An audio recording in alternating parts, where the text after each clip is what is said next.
Sir ఇప్పుడు మీ preparation పార్ట్కి వస్తే సార్, అంటే మీరు చాలా నిష్టగా చేస్తారు అని అందరూ అంటుంటారు.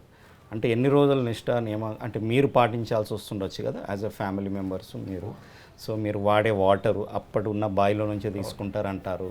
కొన్ని ఉన్నాయి మీకు స్టెప్స్ అవే ఫాలో అవుతారు కదా, దాని గురించి.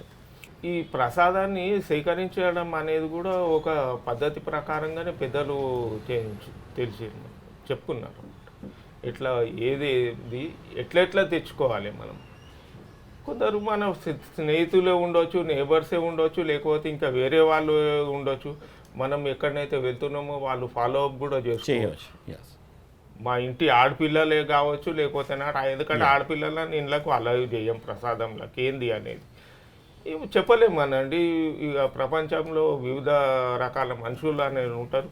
మంచి ఉన్న చెడు కూడా ఉంటుంది. అయితే పెద్దలు సూచించిన ఏంటంటే అది ఎప్పుడు వెళ్తున్నాం, ఎక్కడ వెళ్తున్నాం అనేది ఎవరికి కూడా రహస్యం. అది రహస్యం.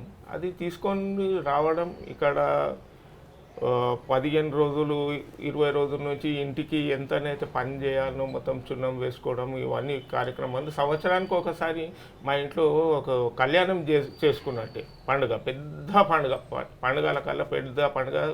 మన తెలంగాణలో దసరా, దీపావళి అని అంటారుగా, మాకు ఈ మృగశిర కార్తీక పెద్దలు ఇచ్చిన వరం ఇది చేసుకుంటాం సార్. అంటే ఎంత పని ఉంటుంది అని అంటే ఆడపిల్లలు చేయొద్దు, ఇంట్లో మగవాళ్ళే చేసుకోవాలి. సత్యనారాయణ కథలో వచ్చినప్పుడు మళ్ళీ కొత్తగా వచ్చిన దంపతులను కూడా మళ్ళీ ఓసారి అలౌ చేయం. కొత్తగా వచ్చిన దంపతులు ఎట్లుంటారు ఏంది తెలియదు. మళ్ళీ అవన్నీ చాలా ఉంటాయి నియమాలు అనేది, ఆడపిల్లలకు తెలియజేయనీయకుండా ఇవన్నీ ఉంటాయి.